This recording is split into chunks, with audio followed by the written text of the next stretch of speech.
Message des 3 anges. Je vis un ange qui volait au milieu du ciel. Il avait un évangile éternel pour l'annoncer aux habitants de la terre, à toute nation, à toute tribu, à toute langue et à tout peuple. Il lisait d'une voix forte, « Craignez Dieu et rendez-lui gloire, car l'heure de son jugement est venue.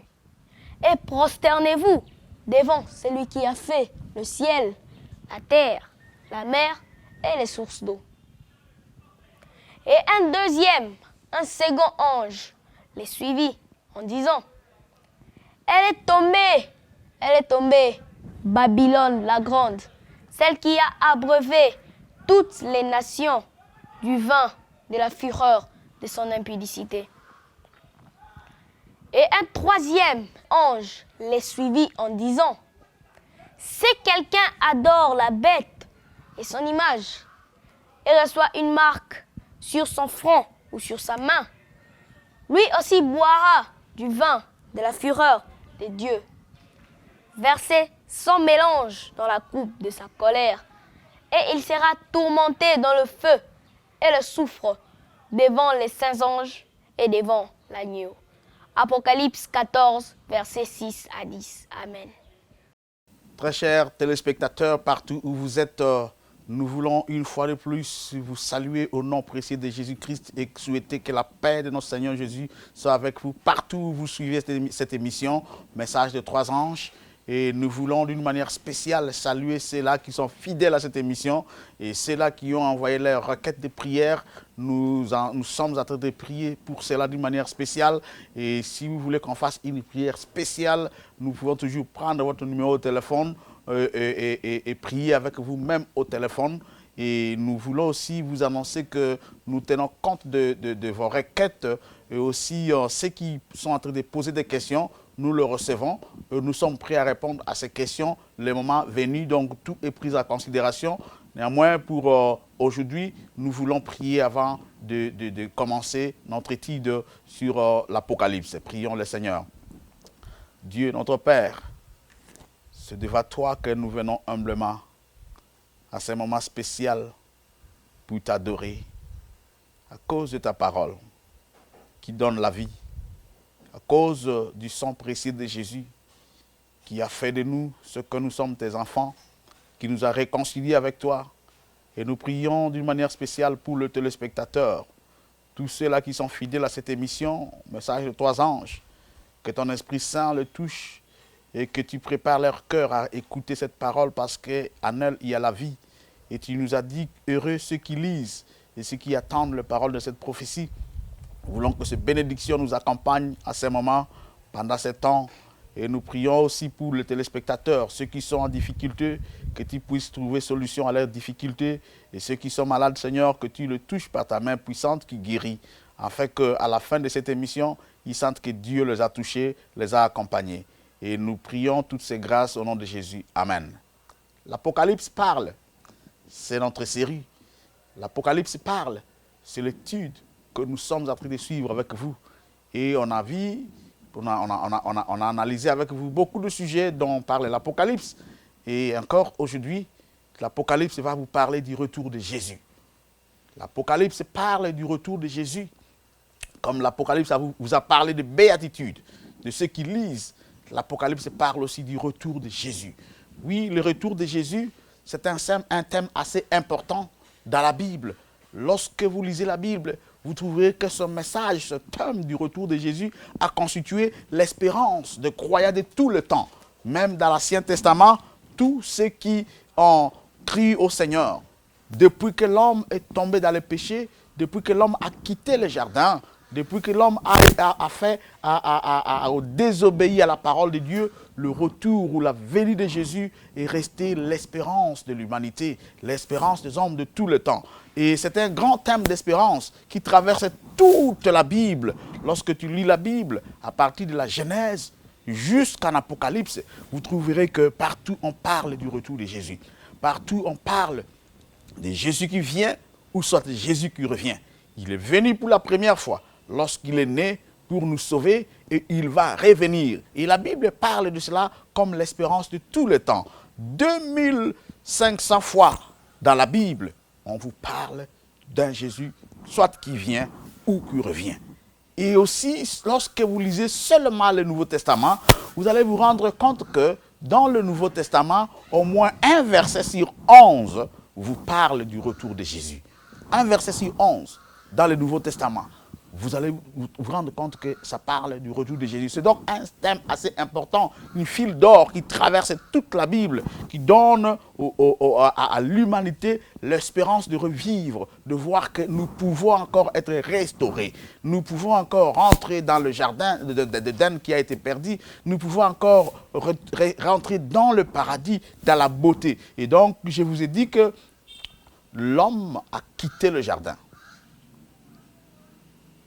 Mais il a toujours eu l'intention de rentrer dans le paradis. Et la venue de Jésus, c'est l'espérance qui lui dit que cela est possible. Comme dans les autres enseignements, je vous ai dit que la Bible peut être résumée par 3 expressions. L'ordre, le chaos et la restauration. Et je reprends pour que vous puissiez bien comprendre parce que et lorsque vous lisez la Bible, les 2 premiers chapitres de la Bible parlent de l'ordre. Dieu a créé, tout était très bon. C'était le paradis, le bonheur. Et il a souhaité que l'homme vive de cette manière-là pour l'éternité. Mais juste au chapitre 3 du livre de la Genèse, le péché a fait son apparition dans l'histoire de l'homme. Et le chaos est venu et le désordre est entré. Et lorsque vous lisez la Bible à partir de la Genèse au chapitre 3 jusqu'en Apocalypse chapitre 20, là la Bible est en train de vous présenter comment Dieu est en train de gérer ces problèmes horribles du péché, comme je l'ai dit la fois passée. Et déjà en Apocalypse chapitre 21-22, et lui, on vous parle de la restauration. Maintenant, le retour de Jésus, ou la venue de Jésus, a constitué l'espérance de l'humanité dès la Genèse. Dès que l'homme est entré dans le péché, dès que l'homme s'est rendu compte qu'il était séparé de Dieu, au chapitre 3 du livre de la Genèse, lorsqu'il a consommé le fruit interdit, il s'était rendu compte qu'il ne pouvait plus vivre, supporter la présence de Dieu. Il a fui, il a quitté le jardin. Il est allé en dehors du jardin parce qu'il voulait fuir devant Dieu. Mais Dieu, dans sa grâce, est venu le chercher. C'était la bonne nouvelle que Dieu a cherché l'homme dans le livre de la Genèse au chapitre 3. À partir du verset 8, il dit « Où es-tu » Il a cherché le cri de celui qui veut chercher l'homme perdu. Et lorsqu'il a trouvé cet homme perdu, il lui a donné de l'espérance. Il a revêtu d'un peau, comme on l'avait vu la fois passée, de la peau de l'agneau qui couvre le péché du monde. Et maintenant, il lui a aussi donné un message d'espérance que nous lisons dans le livre de la Genèse. Au chapitre 3, le verset 15, il est écrit « Je mettrai inimitié entre toi et la femme, entre ta postérité et sa postérité. Celle-ci te crasera la tête et tu lui blesseras le talon. » C'est le premier sermon sur la venue de Jésus. Le premier message d'espérance qui a dit à Ève, écoute, tu as péché, tu as quitté le jardin et tu ne sauras plus avoir accès à l'arbre de vie. Maintenant, l'espérance pour toi, c'est la venue d'une postérité. Dieu a intervenu parce que l'homme dans le jardin avait fait alliance à l'ennemi. Il est devenu ami à Satan lorsqu'il a écouté le message de Satan. Lorsqu'il a désobéi à la parole de Dieu pour obéir au faux sermon qui a été prêché dans le jardin par le serpent. Et ils sont devenus des amis. Et Dieu s'est rendu compte que cette amitié entre l'homme et la femme va entre l'homme et l'ennemi ou Satan va amener l'humanité tout droit vers la perdition éternelle, vers la mort éternelle. Alors Dieu devait intervenir, s'intercaler, il dit non, je vais mettre inimitié. Vous ne pouvez pas continuer, parce que si vous continuez dans l'alliance avec l'ennemi, dans l'alliance avec Satan, dans une relation avec Satan, ça te conduit tout droit à la mort éternelle. Alors Dieu ne veut pas que tu puisses périr éternellement. Dieu n'a pas voulu que l'humanité puisse aller éternellement dans cette alliance contre nature avec les princes de la mort, certainement. Il a dit, je mettrai inimitié entre toi et la femme. Et c'est un sujet assez important que nous pouvons analyser avec vous en profondeur. Mais ici, il dit, je mettrai inimitié entre toi et la femme, entre le serpent et la femme. Et maintenant, cette inimitié parle d'une postérité de la femme. Cette postérité de la femme, c'est la personne de Jésus qui allait venir. Et donc, dès ces jours-là, dans le jardin, déjà nos premiers parents espéraient à une postérité qui allait sortir de la femme pour écraser la tête du serpent, l'ennemi de l'homme. Ces serpents, lorsque vous rentrez dans les livres de la Genèse, de l'Apocalypse au chapitre 12, on va vous dire que ces serpents anciens, c'est le diable, c'est Satan. Et donc la tête du serpent, il y avait déjà une prédiction qui annonçait que ça sera écrasé par la postérité de la femme. Et le livre de Galates dit que cette postérité, il n'y a pas plusieurs postérités, il n'y a qu'une seule postérité. Et cette postérité de la femme, c'est Christ. Donc déjà Ève s'attendait à voir une postérité qui allait sortir d'elle si elle avait une compréhension littérale.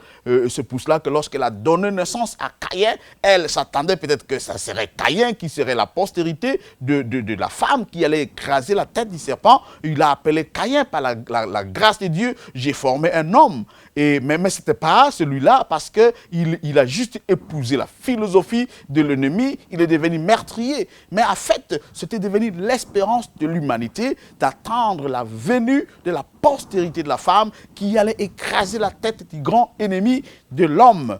Et l'espérance à la venue de Jésus a marqué l'histoire de l'humanité dès ce jour-là où nous sommes entrés dans le péché, où le péché est devenu une deuxième nature de l'homme. Mais écoutez, la première nature de l'homme, c'est la sainteté. Parce que Dieu nous a créés sans péché. C'était ça notre nature. Mais le péché est entré et c'est devenu une deuxième nature. Mais Dieu ne nous a pas laissé dans cette nature mortelle. Il a donné une promesse, la promesse de la venue d'une postérité, la postérité de la femme, c'est-à-dire la personne de Jésus, et tous les hommes ont tourné leur regard vers l'avenir.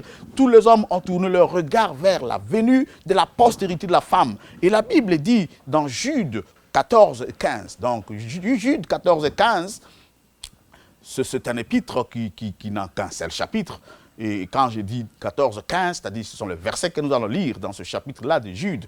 Et il est écrit, c'est aussi pour eux qu'Enoch, le 7e depuis Adam, a prophétisé en ces termes. Voici le Seigneur est venu avec ses saintes myriades. Déjà, Enoch, un prédicateur de la justice, qui était la 7e génération après Adam, il a aussi prêché sur la venue de Jésus. Et si vous faites une étude, vous allez constater qu'au chapitre 3 du livre de la Genèse, verset 15, on a parlé de la venue de la postérité qui allait écraser la tête du serpent. Et Jésus l'a fait sur la croix du Calvaire. Et cette prophétie, cette annonce-là de la venue de la postérité de la femme, annonçait à la fois la première venue de Jésus pour écraser la tête du serpent, lui donner la première défaite sur la terre, parce que Jésus lui a donné une défaite au ciel, mais il est aussi venu lui donner une première défaite sur la terre lorsqu'il était sur la croix du Calvaire. C'est là où il a écrasé la tête du serpent. Et donc ça annonçait la première venue, mais aussi une possibilité vers la deuxième venue où il viendra mettre fin d'une manière définitive au mal que le serpent nous a créé. Mais ici, d'une manière spéciale, Jude, qui est la 7e génération après Adam, il parle spécialement de la seconde venue de Jésus qui vit avec des myriades. On va le voir avec vous dans cette étude où l'Apocalypse va vous parler du retour de Jésus. Mais déjà, Enoch a parlé de ça. Enoch, lorsqu'il a prêché la venue de Jésus, il a prêché la justice de Dieu, il a été enlevé comme symbole, comme signe qui annonçait que lorsque nous terminons à prêcher le message du retour de Jésus, nous serons enlevés. Et donc, Enoch a prêché sur la venue de Jésus. Et il vient au verset 15 pour exercer un jugement contre tous et pour faire rendre compte à tous les impies parmi eux de tous les actes d'impiété qu'ils ont commis et de toutes les paroles injurieuses qu'ont proférées contre lui des pécheurs impies. Donc, Enoch avait déjà annoncé que Christ va venir. Il va venir avec des myriades, c'est-à-dire les anges, va vous parler de cela, et il vient pour un jugement. Il va venir pour juger. Donc déjà, ce message-là a été prêché depuis la 7e génération après Adam. Et La Bible parle du retour de Jésus comme la bienheureuse espérance. La bienheureuse espérance, parce que les hommes ne pouvaient pas vivre éternellement dans la souffrance. Nous, lorsque vous voyez l'homme, sa nature primaire, n'est pas habitué à la souffrance. Et cela signifie que Dieu ne nous a pas créés pour la souffrance.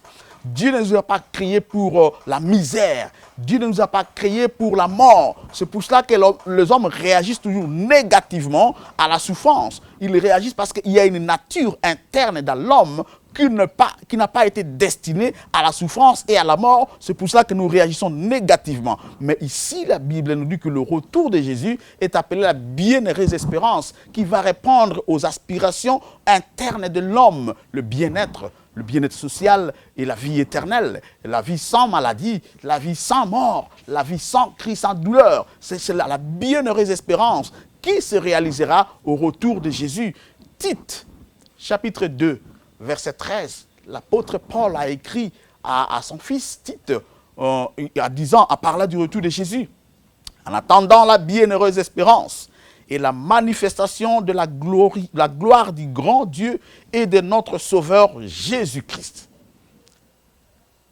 Ici, l'apôtre Paul écrit à Tite, il lui parle de la bienheureuse espérance qui est la manifestation de la gloire du grand Dieu et de notre Sauveur Jésus-Christ. Lorsque notre grand Dieu va se manifester, lorsque Jésus-Christ va se manifester, lorsqu'il se manifestera à la fin des temps, ça sera la bienheureuse espérance. Et les gens espèrent à cela. Les gens attendent, les croyants attendent. Ils ont toujours attendu ça. Ève, en sortant du jardin, elle a attendu la venue du libérateur.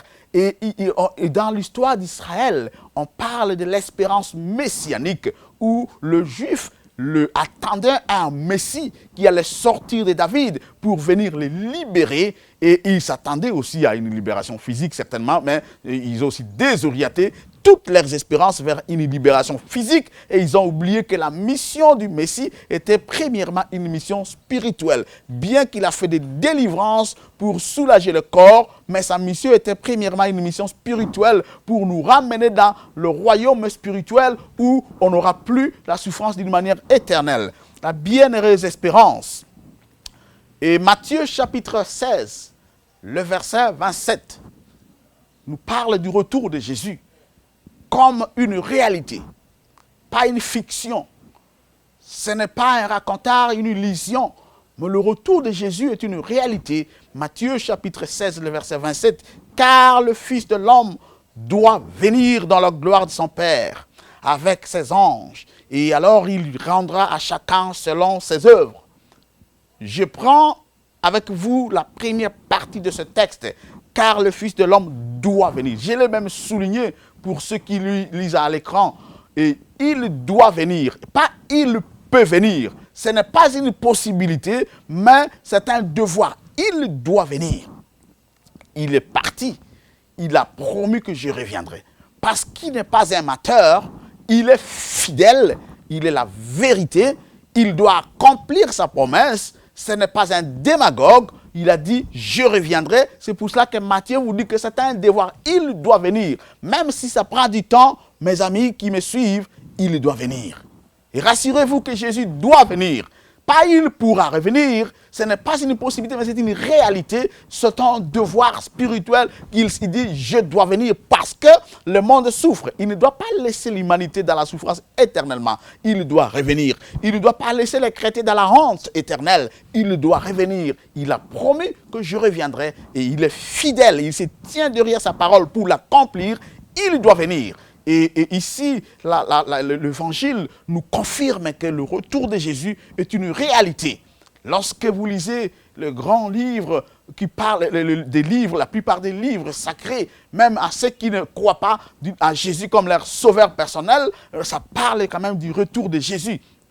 Et la Veda, qui est le livre sacré des bouddhistes, parle de Jésus, le retour de Jésus comme la 12e révélation de Bouddha, qui viendra mettre fin à toutes les souffrances et réinstaurer la justice éternelle. Au lieu de parler du retour de Jésus, et parler plutôt de la 12e révélation de Bouddha. Mais l'islam parle aussi du retour de Jésus. Le Coran dit qu'il va revenir.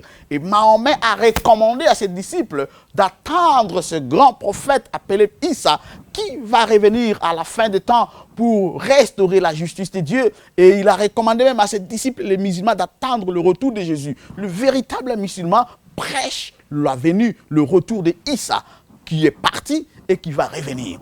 Donc Jésus, son retour n'est pas seulement une histoire inventée par des chrétiens, mais le monde extérieur au christianisme reconnaît que Jésus reviendra.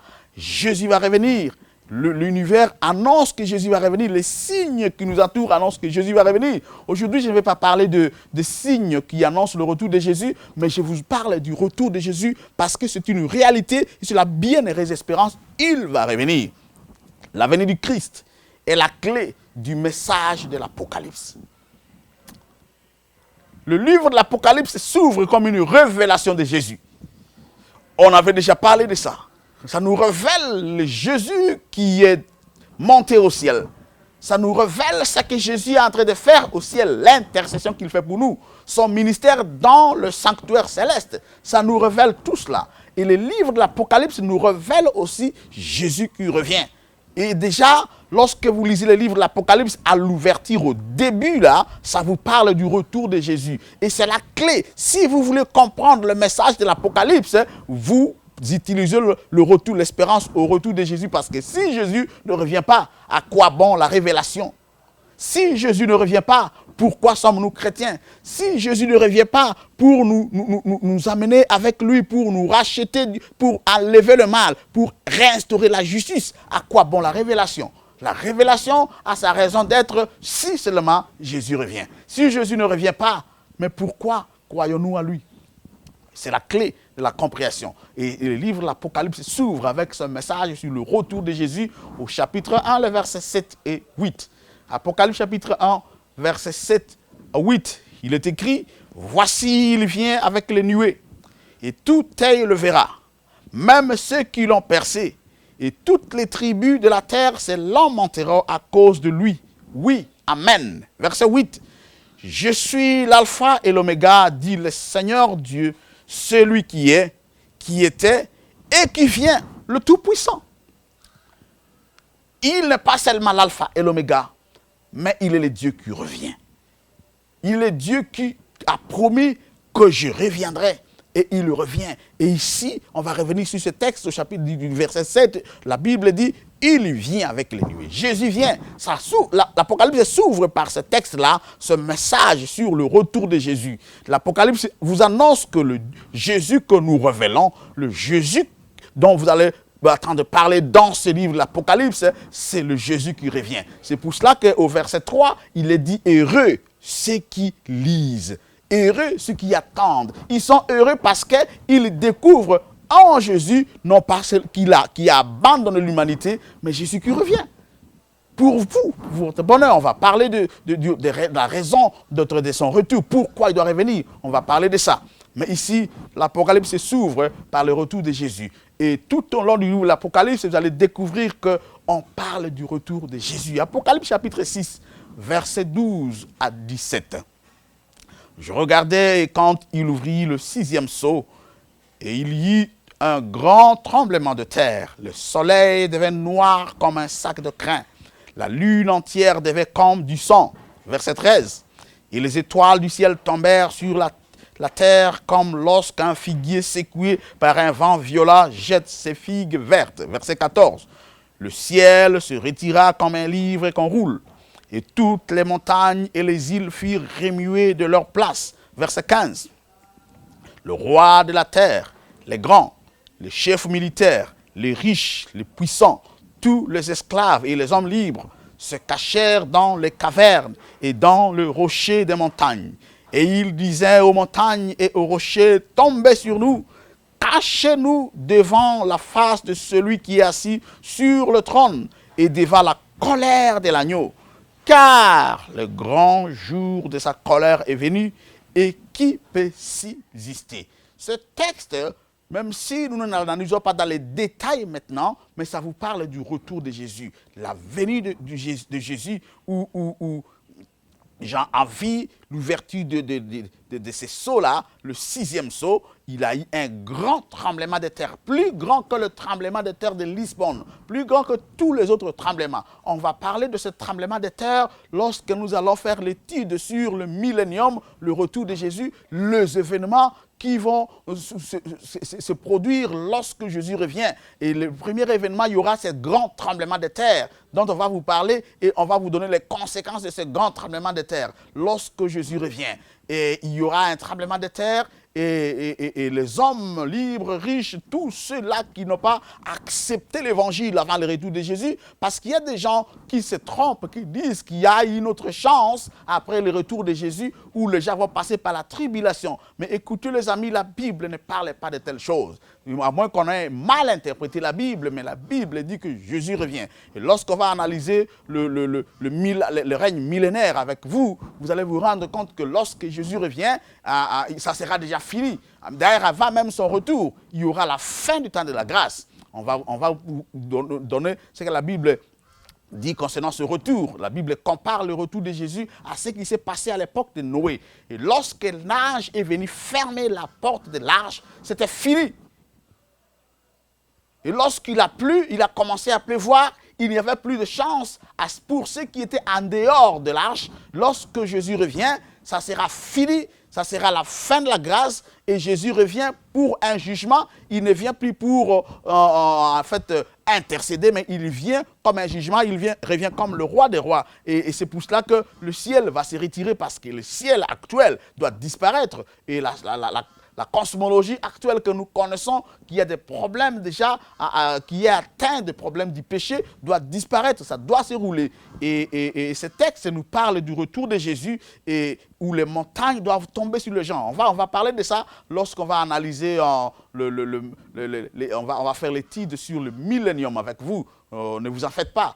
Et soyez seulement fidèles à cette émission Message des Trois Anges et nous allons revenir sur ce texte. Néanmoins, pour aujourd'hui, ce texte parle du retour de Jésus, que lorsque Jésus va revenir, il y a les inconvertis, ceux qui n'étaient pas prêts, les méchants, au lieu de l'accueillir pour dire « Voici notre roi que nous avons entendu », ils vont plutôt avoir peur. Ils vont chercher à se cacher parce qu'ils ne sauront pas supporter sa lumière. Et ils diront, son grand jour est venu, qui pourra subsister? Le grand jour de la colère de Dieu, le jour où Jésus se révèle dans toute sa puissance. Apocalypse chapitre 8, verset 1, parle aussi d'un fait extraordinaire qui va se produire lors du retour de Jésus. Apocalypse 8, verset 1, quand il ouvrit le 7e sceau, il y eut dans le ciel un silence d'environ une demi-heure. Et un silence dans le ciel d'environ une demi-heure. Mais c'est dit à quoi, ce silence-là? Ou ça sera dit à quoi, ce silence-là? Parce qu'ici, la Bible, Jean a envie que lorsqu'on a ouvert le 7e sceau, il y a eu un silence dans le ciel. Silence dans le ciel, nous le savons avec vous, qu'au ciel, il y a des anges et qui ont pour rôle l'adoration. Lorsqu'ils chantent, il ne peut pas y avoir de silence.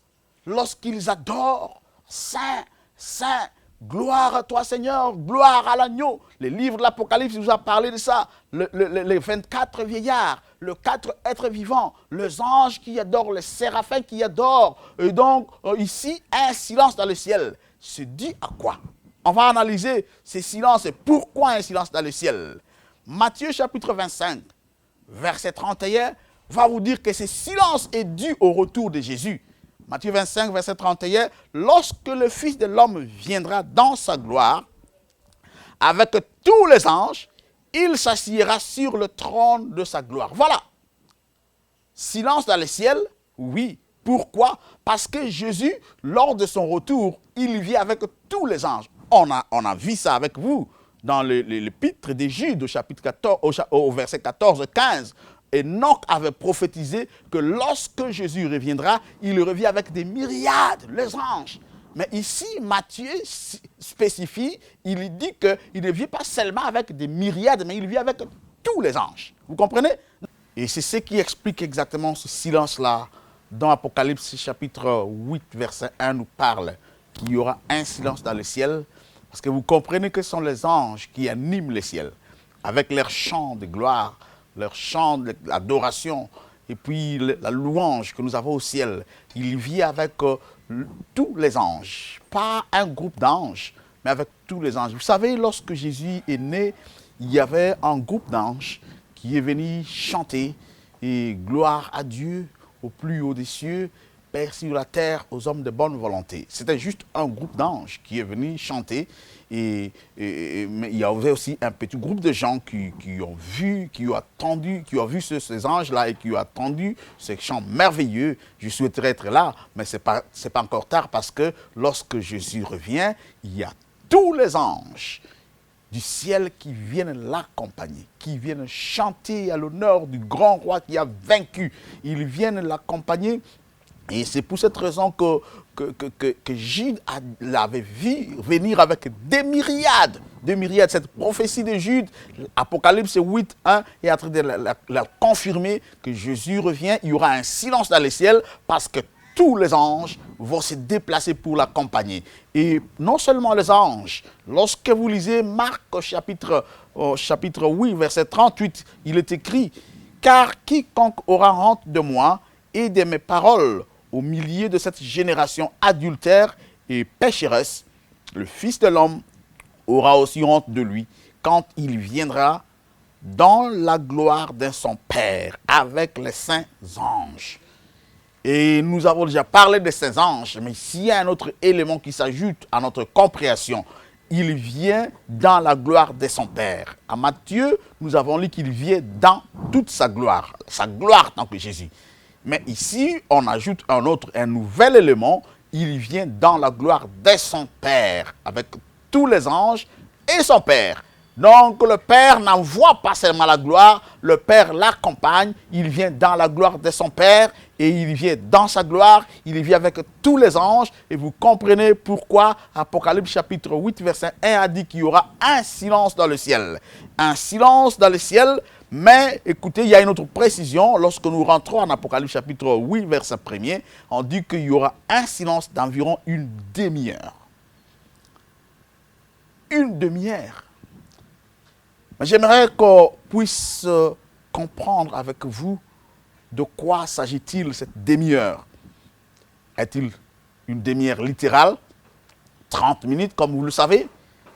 Mais écoute, le livre de l'Apocalypse, c'est un livre qui a beaucoup d'images, qui utilise un langage imagé, beaucoup de symboles. Et là, le silence, quand on a parlé d'un silence dans le ciel, on n'a pas dit que les anges se déplacent et le Père se déplace, on a juste dit un silence. Il te faut pénétrer les mystères pour que tu comprennes la révélation qui va te dire que ce silence, c'est-à-dire les anges vont se déplacer, avec tous les anges vont se déplacer et le ciel se déplace, les archanges, et lorsque l'apôtre Jude parle des myriades, là on voit même les 24 vieillards, et les 4 êtres vivants, tous se déplacent et tout ce qui est vivant au ciel se déplace. Et ici, c'est un langage imagé, on parle d'un silence. Et il fallait qu'on vous explique ça. Mais aussi, le temps du déplacement des anges du ciel ici dans les airs, lorsque Jésus revient, c'est une demi-heure. Et c'est aussi symbolique.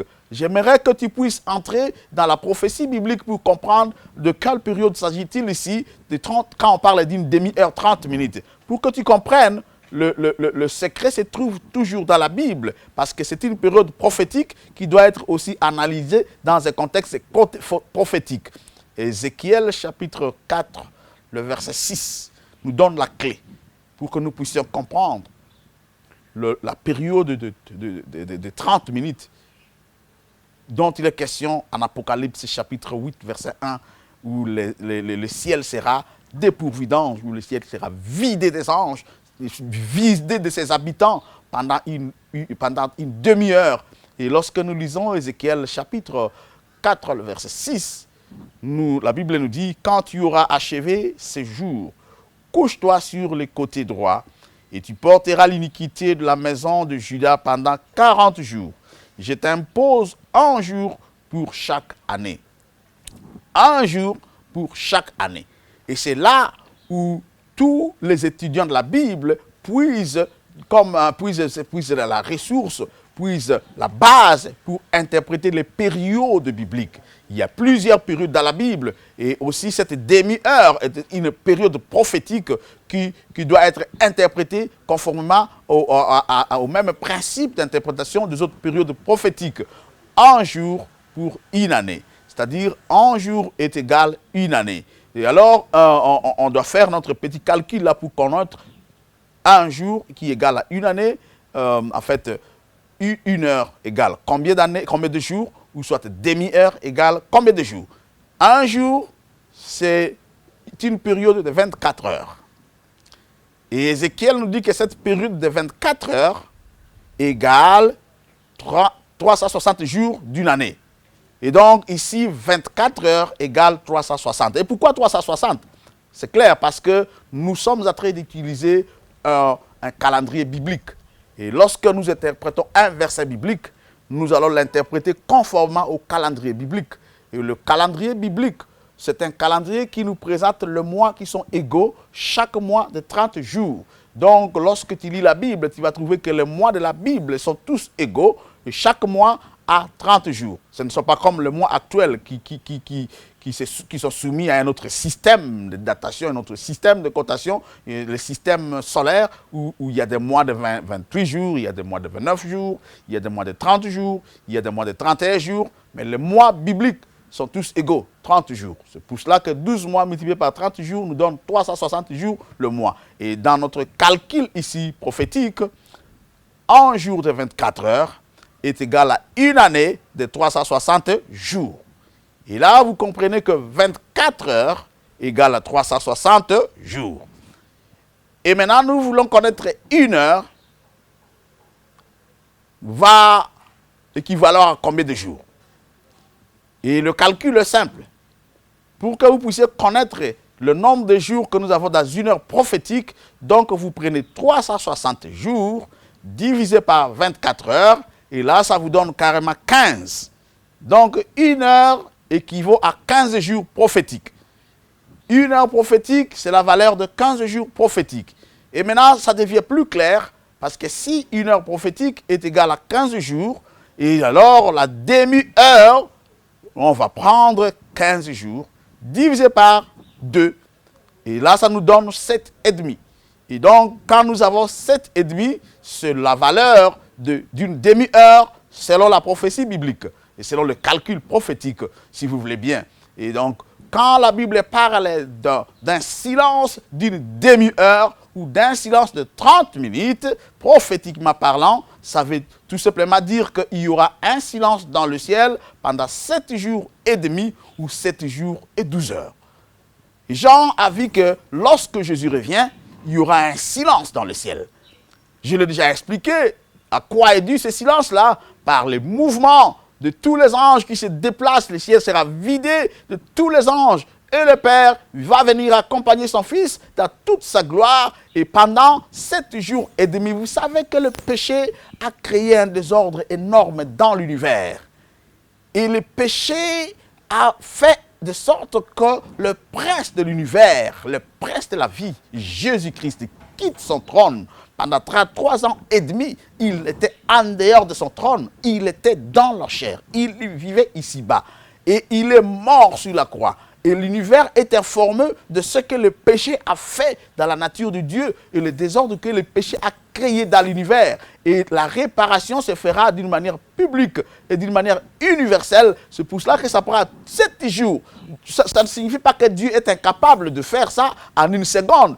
Il peut le faire. Ça ne signifie pas que Dieu était incapable de sauver les hommes en une seule seconde. Il peut le faire. Dieu n'a pas besoin de 6000 ans et plus pour sauver l'humanité. Jésus n'avait pas vraiment besoin de passer 33 ans et demi sur la terre pour sauver les hommes. Mais il l'a fait à cause de nous, pour nous donner une leçon, pour nous montrer son amour et sa patience envers nous. Ça a pris tout ce temps. Jésus s'est décidé de quitter le ciel aujourd'hui et arriver sur la terre. Il pouvait aussi se décider de quitter le ciel et de prendre la forme humaine comme ça, mais il a préféré passer par le ventre d'une femme et il a fait 9 mois là-bas comme un enfant ordinaire. Il est né comme un bébé ordinaire. Il pouvait aussi grandir en une seule journée, mais il a accepté de se soumettre à la loi naturelle et de passer de suivre tout le processus de la croissance comme une personne ordinaire, parce qu'il était devenu une personne comme nous. Et vous voyez que des fois, Dieu, il descend dans notre nature pour que nous puissions comprendre, nous puissions bénéficier de toute sa faveur, de toute sa grâce. C'est pour cela que lui, il pouvait descendre en une seule seconde. Mais ici, il descend du ciel jusque dans les airs où les élus vont le rencontrer lorsqu'il revient. C'est une période de combien? De 7 jours et demi. Donc Jésus revient. La Bible dit que lorsqu'il revient, il y aura un silence dans le ciel. Et ce silence-là va durer 7 jours et 12 heures. 7 jours et demi, qui est l'équivalent d'une demi-heure. Apocalypse chapitre 14, verset 14. Je regardais et voici, il y avait une nuée blanche. Sur la nuée était assis quelqu'un qui ressemblait à un fils d'homme, ayant sur sa tête une couronne d'or et dans sa main une faucille tranchante.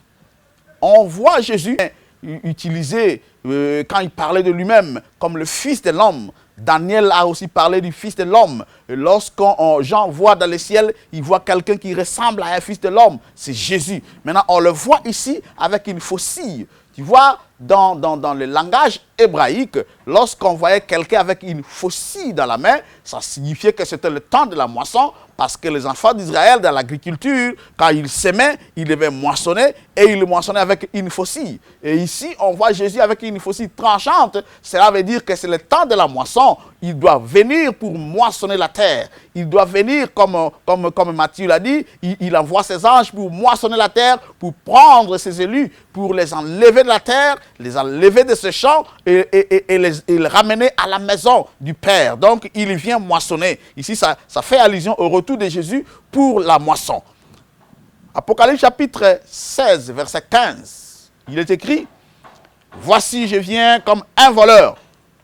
Heureux celui qui veille et qui garde ses vêtements, afin qu'il ne marche pas nu et qu'on ne voit pas sa honte. » Apocalypse 16 nous souligne un autre élément important associé au retour de Jésus. Mais ça confirme que Jésus vient. Il vient mais comme un voleur. Là, on va revenir. Mais Jésus n'est pas un voleur. Il ne vient pas voler l'église. Quand on parle de revenir comme un voleur, c'est-à-dire qu'il vient d'une manière inattendue. Il vient d'une manière, en fait, certaines personnes ne sont pas avisées et certaines personnes ne sont pas prêtes. Mais ce ne sont pas les chrétiens, on va y revenir. Mais la réalité ici, que je veux que tu puisses comprendre dans ce texte, c'est que Jésus revient comme un voleur et il dit « Heureux ceux qui veillent et qui gardent ses vêtements ».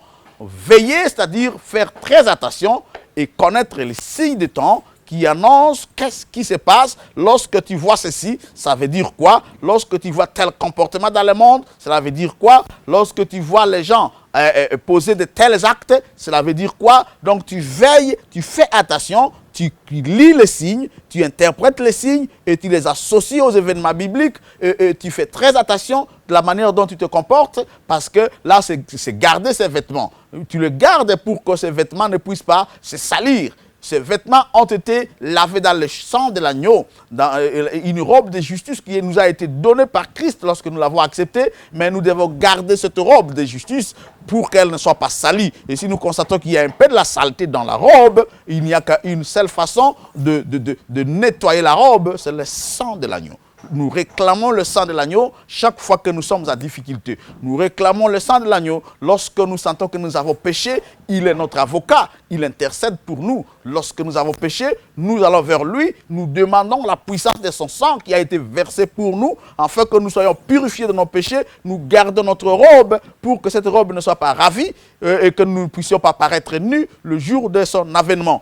Et ici, parle du retour de Jésus. Apocalypse chapitre 19, verset 11 à 16.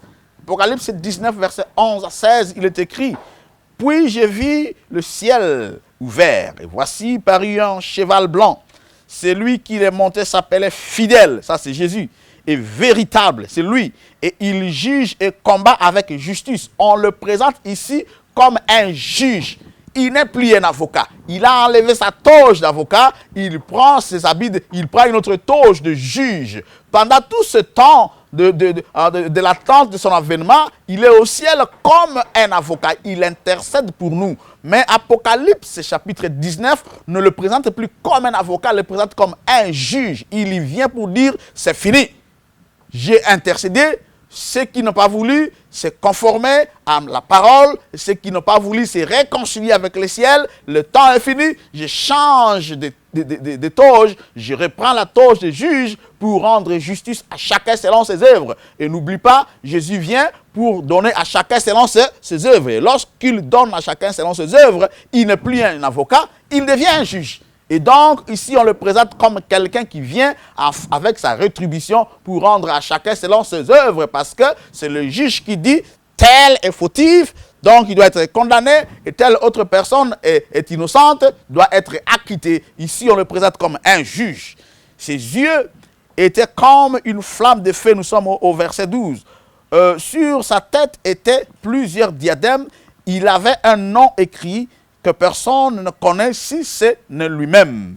Il était revêtu d'un vêtement teint de sang. Son nom est la parole de Dieu. On le présente comme un juge qui a des yeux comme de flammes de feu. C'est-à-dire un juge qui ne peut pas se tromper. Il connaît toutes choses et son regard peut pénétrer tout le secret. À lui, il n'y a pas d'injustice. Rien ne peut lui échapper. Voilà ce que signifie le symbole de ses yeux ici. Et puis, il s'appelle, il a un nom que personne ne connaît. Et ce n'est que lui-même, et il le révèle à qui il le veut. Et ici, le verset 14, les armées qui sont dans le ciel le suivaient, sur des chevaux.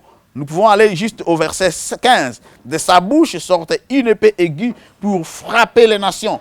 Il les pètera avec une verge de fer et foulera la cuve du vin de l'ardente colère du Dieu Tout-Puissant.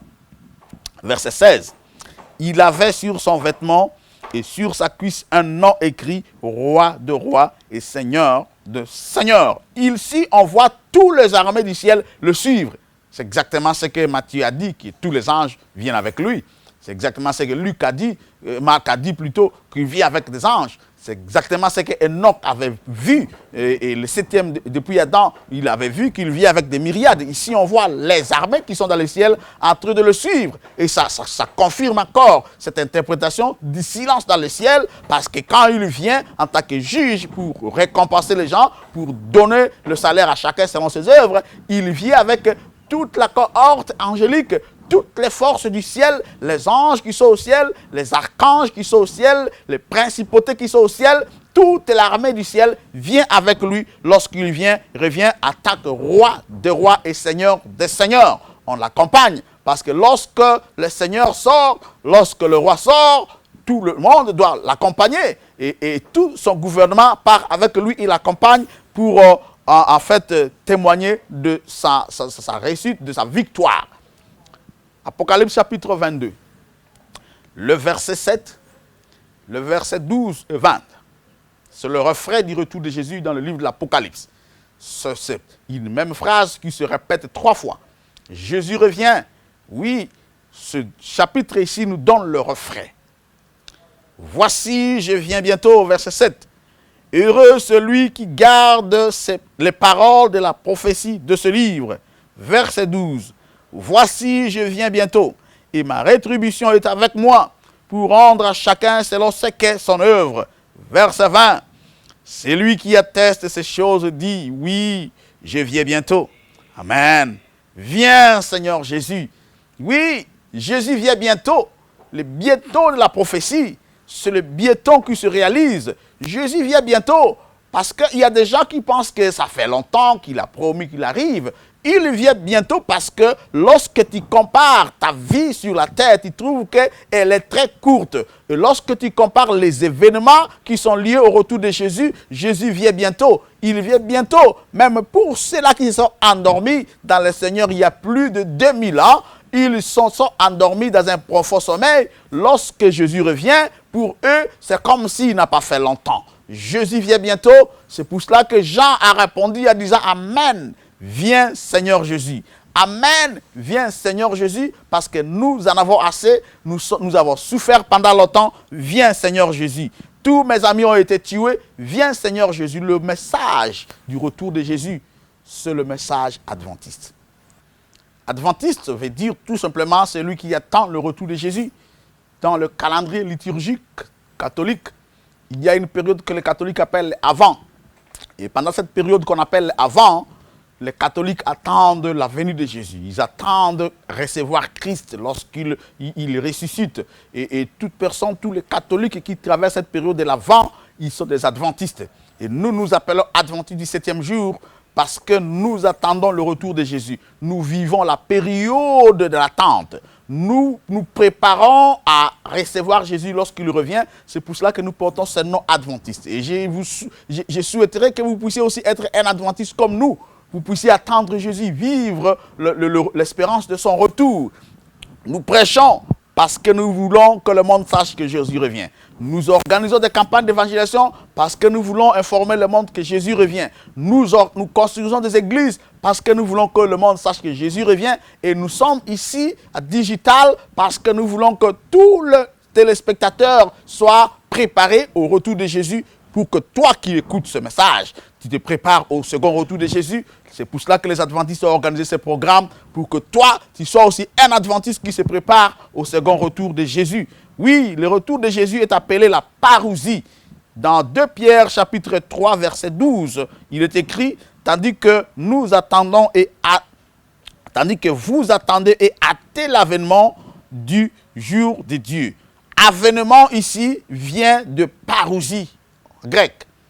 C'est le terme qu'on a traduit par avènement.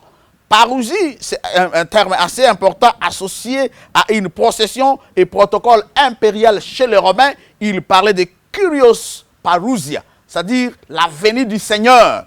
Dans le monde romain, qui était géré par un empereur, l'empereur qui était le roi des autres rois, parce qu'il y a une différence entre un royaume et un empire. Donc l'empire, c'est le regroupement de plusieurs royaumes, de plusieurs républiques, de plusieurs États. Donc l'empereur est au-dessus de tous les autres rois. Et lorsqu'il avançait à l'époque romaine, s'il vous plaît, pour aller conquérir un nouveau territoire, on disait que c'est la parousie.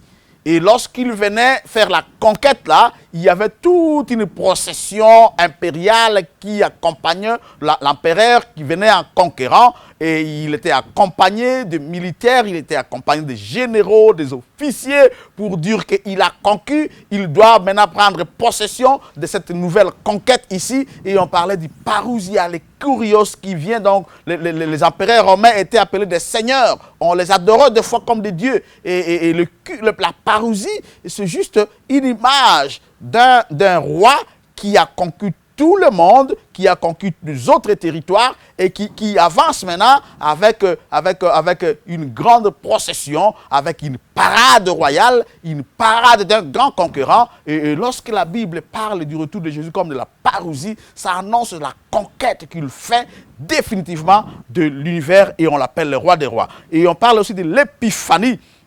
Dans 2 Timothée chapitre 4 verset 1, je t'en conjure devant Dieu et devant Jésus-Christ, qui doit juger les vivants et les morts, et au nom de son apparition, c'est-à-dire l'épiphanie et de son royaume. Donc c'est une manifestation de la gloire en tant que roi. L'épiphanie, c'est-à-dire le retour de Jésus, il manifeste sa gloire en tant que roi. Et le retour de Jésus est aussi appelé l'Apocalypse ou la révélation. 1 Corinthiens chapitre 1 verset 7. De sorte qu'il ne vous manque aucun don, dans l'attente où vous êtes de la manifestation ou apocalypse de notre Seigneur Jésus-Christ. Christ est encore caché aux yeux de beaucoup de gens. Et ceux qui n'ont pas les yeux de la foi, ils ne peuvent pas contempler la gloire de Jésus. Lorsque nous lisons la Bible, nous avons la révélation de Jésus, mais une révélation écrite. Nous lisons dans l'Apocalypse, nous le connaissons par la foi, nous l'acceptons par la foi, nous le voyons par la foi. Mais lorsqu'il revient, il se révèle tel qu'il est dans toute sa gloire. C'est ce que nous lisons dans 1 Jean chapitre 3 verset 2. Bien-aimés, nous sommes maintenant enfants de Dieu. Et ce que nous serons n'a pas encore été manifesté, mais nous savons que lorsque cela sera manifesté, nous serons semblables à lui parce que nous le verrons tel qu'il est. Lorsque Jésus revient, ce n'est plus une histoire de lire ce que Jésus est dans un livre. Ce n'est plus question de raconter ce que Jésus est ou que vous puissiez écouter un sermon comme vous écoutez aujourd'hui, on parle de Jésus. Lorsqu'il vient, nous verrons la réalité de ce qui a été révélé. Nous le verrons tel qu'il est dans toute sa gloire, dans sa divinité. Parce que pour beaucoup de gens, Jésus reste un mystère. Même si c'est révélé dans les Écritures, il y a des gens qui ne connaissent pas qui il est. Même pour certains chrétiens, ils ne le connaissent pas à fond. Alors nous devons le voir tel qu'il est. Ça sera une révélation. Révélation de Jésus-Christ dans toute sa gloire, de tout ce qu'il est, mais aussi notre propre révélation. Et le monde saura qui nous sommes. Enfants de Dieu, prince du roi de l'univers. Nous régnerons avec lui pendant 1000 ans. Et nous serons avec lui pour l'éternité. Écoute, le retour de Jésus, c'est votre manifestation. Si vous n'avez jamais eu l'opportunité d'occuper une position quelconque sur la terre, tu peux accepter Jésus. Lorsque Jésus revient, tu pourras occuper une position et tu seras révélé qui tu es. Tu vois, moi j'ai lu la Bible. Je suis arrivé à comprendre une chose sur la personne de Joseph. Et la Bible dit que Joseph était un homme pieux, mais un homme ordinaire. Un charpentier, un faiseur de bois. Mais la Bible le révèle, lorsque Jésus est né dans sa maison, un ange est descendu du ciel pour révéler qui était Joseph. On l'a appelé Joseph, fils de David. Parce que Jésus était né dans sa maison. Mais tu sais, l'expression fils de David était attribuée au roi seulement d'Israël. Ils étaient les fils de David.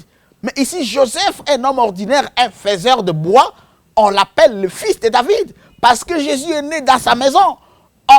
On l'a révélé par la présence de Jésus. Lorsque Jésus revient, nous serons révélés nous-mêmes qui nous sommes. Le monde connaîtra qui nous sommes. Les païens qui nous ridiculisaient, les puissants de la terre qui nous minimisaient, qui nous martyrisaient, qui nous faisaient souffrir. Lorsque Jésus revient, parce que c'est l'Apocalypse, ça sera une révélation. Attends ce jour-là, tu seras révélé qui tu es. Lorsque tu le verras, tu vas le connaître qui il est. Et tu seras aussi à ses côtés, les grands de la terre, les puissants de la terre, les hommes riches de la terre, lorsqu'ils vont te voir en train de monter à la rencontre du Seigneur dans les airs, ils vont, cet homme-là, cette dame-là, on le prenait comme quelqu'un qui passait tout ce temps dans la rue, qui vendait dans ce coin de la rue-là, on n'avait même pas le temps de le saluer, et il était ami au grand roi de l'univers. Lorsqu'ils vont chercher à aller se cacher dans les grottes, toi là, tu vas aller l'accueillir. Ça, c'est la révélation. Le retour de Jésus est appelé la révélation. Oui, le retour de Jésus est annoncé par l'Église primitive, annonçait le retour de Jésus chaque fois qu'il y avait la communion ou la Sainte Seine. Et chaque fois que nous faisons la communion, nous prenons les espèces qui symbolisent le corps de Jésus ou le sang de Jésus. Nous nous rappelons de comment il a été crucifié. Nous annonçons qu'il reviendra. 1 Corinthiens chapitre 11, verset 26. Car toutes les fois que vous mangez ce pain et que vous buvez cette coupe, vous annoncez la mort du Seigneur jusqu'à ce qu'il vienne. Lorsque vous voyez les chrétiens en train de se réunir et de prendre les espèces qui symbolisent le corps et le sang de Jésus, à prendre ce pain-là, à boire ce vin-là, ils sont en train d'annoncer le retour de Jésus. Chaque fois que tu participes à la Sainte Seine, tu es en train d'annoncer que Jésus revient. Tu peux venir participer à la Sainte Seine avec nous dans une église adventiste des 7e jours pour que tu annonces d'une manière pratique que Jésus revient. Il est mort sur la croix pour me sauver, mais aussi il revient. Nous annonçons son retour par la Sainte Seine. 1 Corinthiens chapitre 16, verset 22. Si quelqu'un n'aime pas le Seigneur, qu'il soit anathème, Maranatha. Maranatha. Je t'ai déjà parlé de cette expression. Maranatha, Jésus revient. Si quelqu'un n'aime pas le Seigneur, c'est fini avec lui. Parce que lorsque Jésus va revenir et qu'il y aura une grande révélation de ceux qui l'ont accepté, il va chercher à se cacher. Il va chercher, il va dire aux montagnes de tomber sur lui. Ça sera de l'anathème, ça sera une malédiction. Mais pour ceux qui attendent son retour, ceux qui n'ont pas sali leur robe, ceux qui se préparent pour l'accueillir, ça sera Maranatha. Oh mon frère et ma soeur, chers téléspectateurs, partout vous suivez cette émission, puisse dire Maranatha avec moi, Jésus revient. Il vient pour toi. Et nous allons vite vers la fin de cette étude. Mais comment, quand et pourquoi Jésus va-t-il revenir? C'est avec ces quelques questions que nous allons, en cherchant les réponses à ces questions dans la Bible, que nous allons mettre fin à cette étude sur le retour de Jésus. Comment va-t-il venir? Quand et pourquoi Jésus revient-il? Matthieu chapitre 24, le verset 26 à 27 et 30, nous parle de comment. Si donc on vous dit, voici il est dans le désert, n'y allez pas. Voici il est dans les chambres, ne le croyez pas. Ce texte nous met en garde contre cette croyance peut-être populaire à un retour secret de Jésus.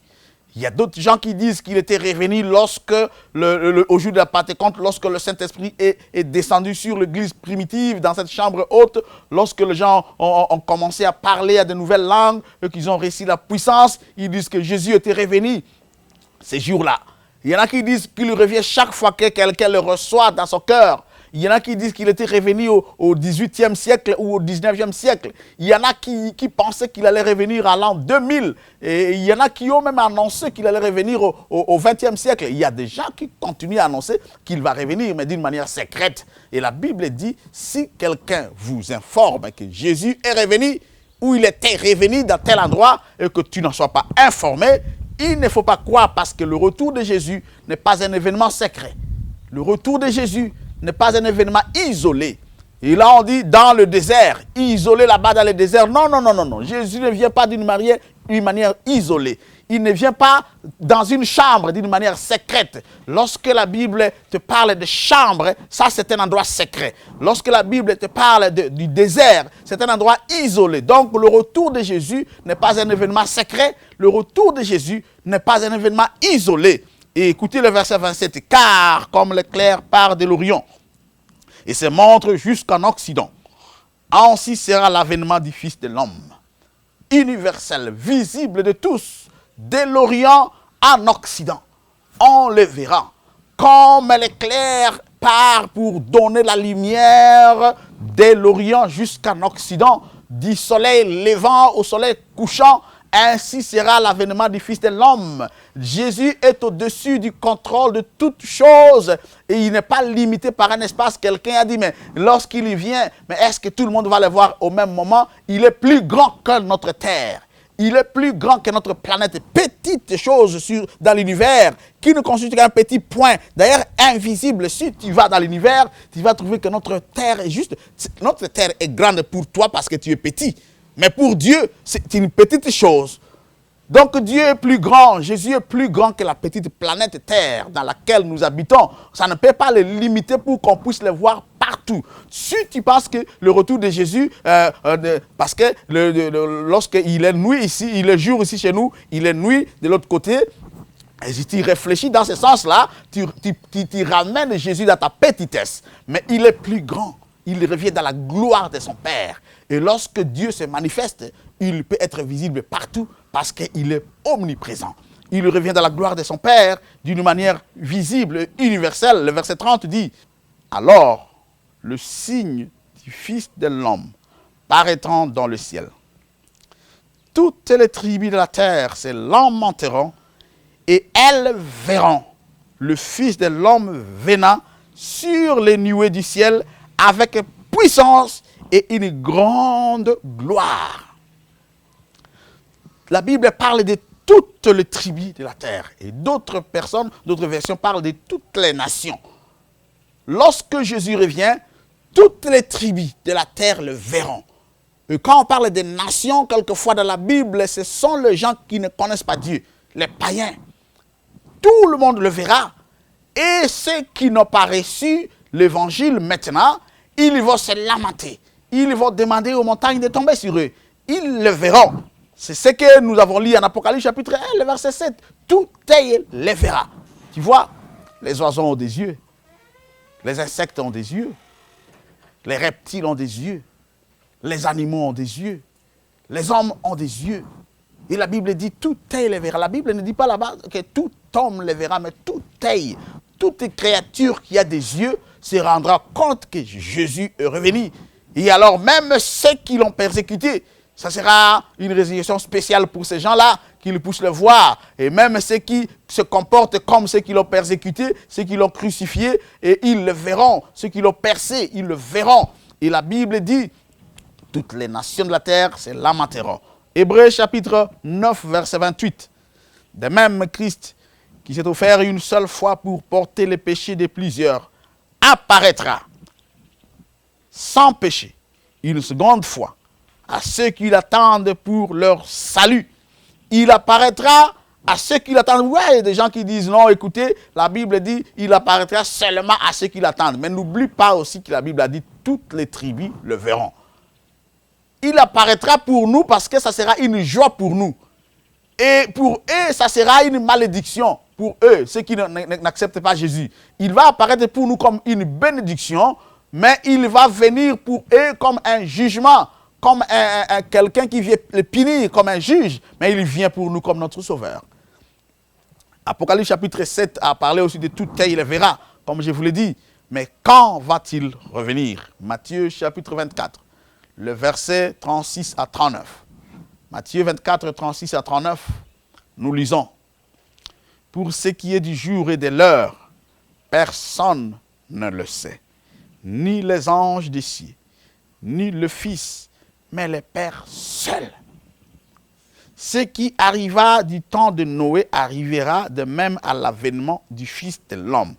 Si, à ce qui concerne l'heure, s'il va revenir à 12h30, personne ne le sait. À 20h, personne ne connaît l'heure. Et on a comparé cet événement à ce qui s'est passé au temps de Noé. Personne ne le sait. Apocalypse chapitre 3, verset 3 nous dit ceci. Rappelle-toi donc comment tu as reçu et entendu et garde et répare-toi. Si tu ne veilles pas, je viendrai comme un voleur, et tu ne sauras pas à quelle heure je viendrai sur toi. Jésus ne vient pas pour voler. Mais la Bible dit il vient comme un voleur. Mais il vient comme un voleur pour qui? Pour ceux qui ne veillent pas. Si tu ne veilles pas, ça sera à l'improviste pour toi. Mais si tu veilles, ça ne sera pas à l'improviste, ça sera un événement que tu attends. Un événement que tu souhaites voir. Mais pour les gens qui ne se sont pas préparés, ça sera comme, il vient comme un voleur d'une manière improvisée, d'une manière non annoncée pour eux. Mais pour nous, c'est annoncé. Et là, je vais revenir tout de suite là. Rentrons à Matthieu chapitre 24, verset 36 à 39. Car dans le jour qui précédèrent le déluge, les hommes mangeaient et buvaient, se mariaient leurs enfants, jusqu'au jour où Noé entrant dans l'arche. 39. Et ils ne se doutèrent de rien jusqu'à ce que le déluge vint et les emporta tous. Il en sera de même à l'avènement du Fils de l'homme. Ici, la Bible est claire que Jésus revient comme un voleur pour ceux-là qui seront enivrés de plaisir, qui ne sauront plus qu'il faut se préparer au retour de Jésus. Ils vont passer tout leur temps dans les manger et les boire. Écoutez, manger, ce n'est pas mal. Mais lorsque nous prenons toute notre attention vers la recherche de la vie et que nous oublions que Jésus revient, cet événement va nous surprendre. Se marier, ce n'est pas mauvais. Mais lorsque les gens oublient que Jésus revient et qu'ils se focalisent sur le mariage, mais encore quel genre de mariage? N'importe quel genre de mariage qui n'est pas conforme à la parole de Dieu. Lorsque les gens vont trouver que c'est normal et qu'ils passent tout leur temps en train de défendre ce qui n'est pas biblique, Jésus va revenir pour eux comme un voleur.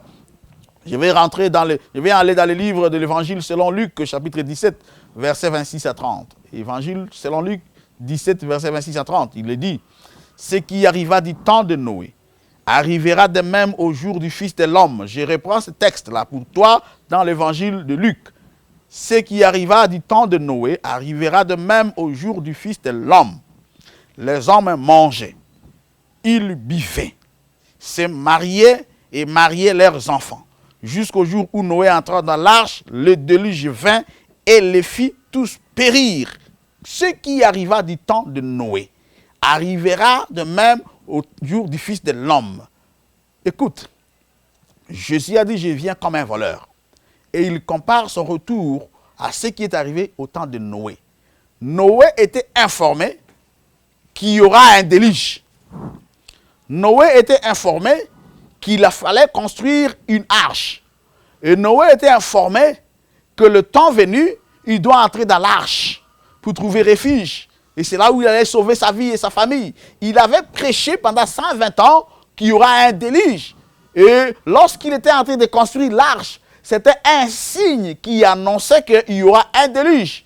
Et Noé était informé par Dieu que le temps est arrivé pour entrer dans l'arche. Il est allé prêcher, parce que les hommes ont refusé d'entrer. Noé a utilisé une autre méthode de prêcher. Il est allé prêcher aux animaux. Les hommes ont refusé d'entrer. Vous, les animaux, venez entrer. Parce que si tu ne veux pas être sauvé, il y a des êtres qui te considèrent inférieurs à toi, qui peuvent être sauvés, qui peuvent écouter la prédication. Si tu trouves que venir en Jésus, c'est ridicule, il y en a qui vont venir en Jésus, mais qui seront sauvés. Mais lorsque Noé prêchait, c'était un signe qu'il y aura un déluge.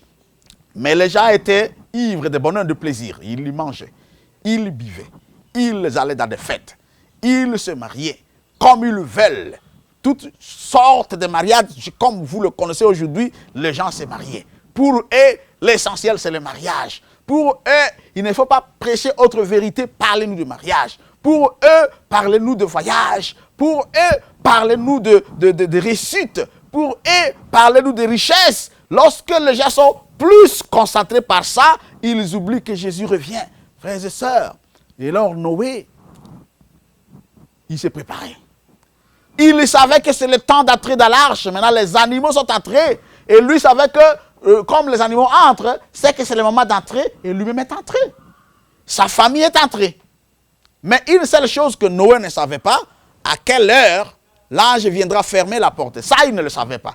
Ce qui concerne l'heure, personne ne le sait. Mais les signes, nous les connaissons. Mais ceux qui sont dans le plaisir, ils sont distraits par le plaisir. Ceux qui sont préoccupés par le souci de la vie, ils sont distraits par les soucis. Ceux qui se préoccupent de tout ce qu'ils veulent trouver sur la terre, ils passent tout leur temps en train de chercher cela. Mais nous prêchons que Jésus revient et les signes sont en train d'annoncer que c'est pour bientôt. Mais il y a d'autres gens qui ne lisent même pas ces signes-là. Ils sont préoccupés par la recherche de ce qu'ils veulent sur la terre. Ils peuvent faire quoi que ce soit. Ils peuvent procéder à quel genre de procédé, de méthode pour obtenir ce qu'ils veulent. Mais ils oublient que Jésus revient. Jésus revient comme un voleur, non pas pour les croyants. Il revient comme un voleur pour ceux qui ne se préparent pas, ceux qui ne veillent pas. Le déluge n'était pas venu comme un voleur sur Noé parce qu'il le savait. Mais une seule chose qu'il ne savait pas, l'heure à laquelle la porte allait se fermer. Les signes, il le savait. Et la Bible dit, au verset 28 de Luc 17, « Ce qui arriva du temps de Lot arrivera pareillement. Les hommes mangeaient, comme à l'époque de Noé, et comme ils sont en train de manger aujourd'hui, n'importe quoi, ils mangent tout ce qu'ils veulent. Ils ne contrôlent même pas ce qu'ils mangent, si ça va favoriser la santé ou pas. Ils mangent comme ils veulent. Ils vont acheter ce qu'ils veulent. Ils ne regardent même pas s'il y a Ebola dedans. Ils mangent comme ils veulent. Ils boivent tout ce qu'ils veulent. Ils ne savent même pas si ça va favoriser la santé. Ça va créer le diabète. Ça, ce n'est pas leur problème. L'essentiel, c'est de boire parce que c'est sucré. Il faut boire parce que ça me donne du plaisir. Il faut boire. Ils boivent comme ils veulent. Ils ne savent pas que Jésus revient. Ils ne savent pas peut-être que cette boisson peut ruiner ma propre santé. Cette boisson peut permettre à ce que je puisse devenir distrait et que je ne me prépare pas, que je ne veille pas sur ma robe. Ils boivent comme ils veulent, ils achètent comme ils veulent. Même s'il faut acheter ce qui ne vous appartient pas, l'essentiel c'est que j'ai de l'argent, ils achètent comme ils veulent. S'il faut ravir, alors ils y ravissent. Quand on dit mais ça ce n'est pas pour toi, lui il donne l'argent et il faisait tout cela. Et la Bible dit qu'il vendait, il plantait, il bâtissait. Mais les jours où Lot sortit de Sodome, une pluie de feu et de soufre tomba du ciel et les fit tous périr. Il en sera de même le jour où le Fils de l'homme paraîtra. Frères et sœurs, la Bible dit que les événements vont se répéter. La cour de choses, ça va se répéter. Comme à cette époque de Lot là. Lot est sorti, il avait vu les anges qui venaient dans sa maison pour lui dire qu'il est temps. Si tu as quelqu'un dans cette ville qu'il faut avertir, avertis-le parce qu'il est temps. Et cette émission Message de 3 anges t'avertit qu'il est temps. Jésus revient. Ne sois pas distrait par le mariage, acheter, vendre, manger, boire. Il est temps. On t'annonce que Jésus revient. Comme à l'époque de Lot. Lot est sorti, il a annoncé, écoutez, j'ai des visiteurs dans la maison, des anges qui m'ont annoncé que Jésus revient.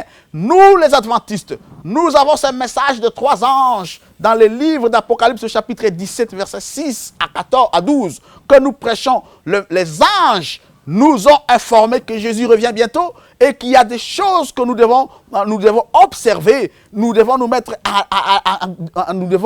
à l'écart de certains comportements parce que Jésus revient. Alors nous prêchons le message des 3 anges comme Lot est allé prêcher le message des anges aux habitants de Sodome. Il leur a dit, les anges m'ont dit que c'est fini. Il faut sortir. Il faut se sauver. Et l'unique façon de se sauver, c'est d'aller en dehors de cette ville. L'unique façon de te sauver aussi, c'est d'aller en dehors de ce monde, à chercher une nouvelle demeure qui n'est pas de ce monde. Et éviter de se confondre aux habitudes de ce monde, parce que l'heure est venue. Lot a prêché le message des anges. Les adventistes prêchent le message des 3 anges pour informer le monde que Jésus revient bientôt, parce qu'il sera de même le jour où le Fils de l'homme paraîtra. Oui, quand va-t-il revenir? Actes chapitre 1, versets 6 à 8. Alors, les apôtres réunis lui demandèrent, « Seigneur, est-ce à ce temps que tu rétabliras le royaume d'Israël » Verset 7. Il leur répondit, « Ce n'est pas à vous de connaître le temps ou le moment où le Père a fixé, que le Père a fixé de sa propre autorité. Mais vous recevrez une puissance, le Saint-Esprit survenant sur vous, et vous serez mes témoins à Jérusalem, dans toute la Judée, dans la Samarie, jusqu'aux extrémités de la terre. » Les disciples avaient dit, « Mais Seigneur, nous en avons assez. Comme tu es ressuscité, nous souhaitons que ce soit maintenant que tu établisses le royaume. » Jésus dit, « Non, ce n'est pas ça. Ce n'est pas maintenant. Ce n'est pas à vous, ce n'est pas votre préoccupation de savoir quand. Les moments, l'époque, ne vous préoccupez pas de quand. Mais une seule chose, préoccupez-vous du Saint-Esprit, que vous avez reçu le Saint-Esprit et que le Saint-Esprit vous donne la puissance de témoigner que Jésus revient. Tout ce qui nous préoccupe, c'est que le Saint-Esprit vienne en nous, c'est que le Saint-Esprit nous transforme, c'est que le Saint-Esprit nous donne la capacité de témoigner que Jésus revient, que notre vie manifeste au monde que nous préparons pour aller au ciel, que notre vie soit un témoignage à ceux qui vivent à côté de nous, qu'ils se rendent compte que ces gens sont différents de nous, ils se préparent pour un voyage, ils se préparent à recevoir quelqu'un, qu'on se rende compte que dans nos maisons, dans ce que nous faisons, dans nos affaires, nous sommes en train d'annoncer que Jésus revient.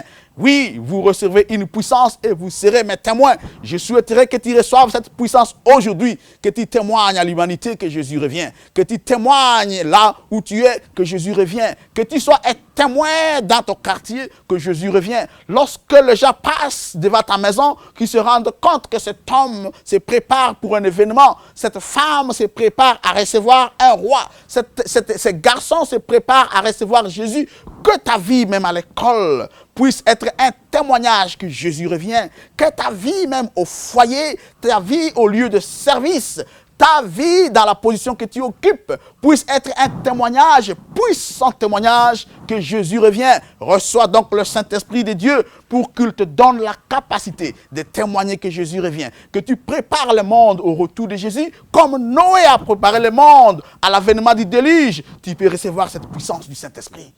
Comme Lot a préparé, les gens à quitter Sodome, même s'ils n'ont pas quitté, mais Lot, lui, quand même, il a quitté. Si les gens ne veulent pas quitter, au moins toi, tu peux quitter. Si les gens ne veulent pas aller au ciel, au moins toi tu peux être prêt. Si les gens ne veulent pas garder leur robe dans la sainteté, au moins toi tu peux le faire. Quand Jésus va revenir, personne ne le sait, mais une seule chose, il revient bientôt. Que tu reçoives le Saint-Esprit. Matthieu chapitre 24, verset 31. Pourquoi va-t-il revenir?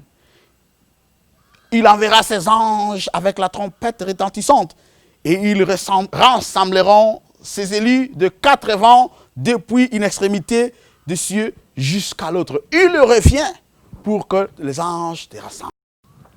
Oui, Jésus revient. Il vient avec les anges. Il va les envoyer pour rassembler tous les élus. Ceux qui sont morts, ils vont ressusciter.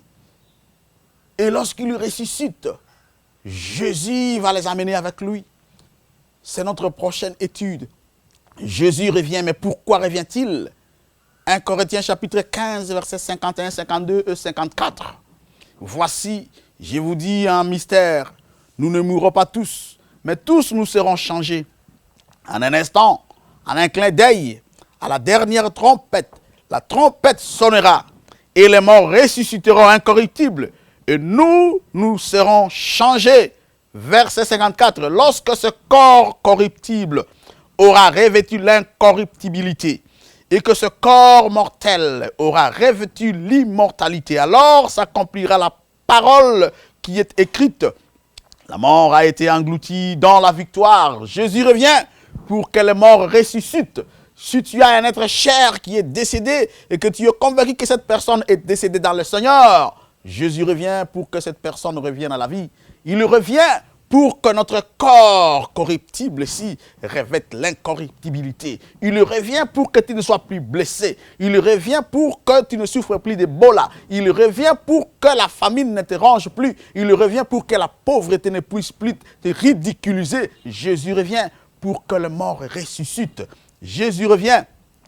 J'aime ce texte. Que votre cœur ne se trouble point. Croyez à Dieu, croyez à moi. Il y a plusieurs demeures dans la maison de mon Père.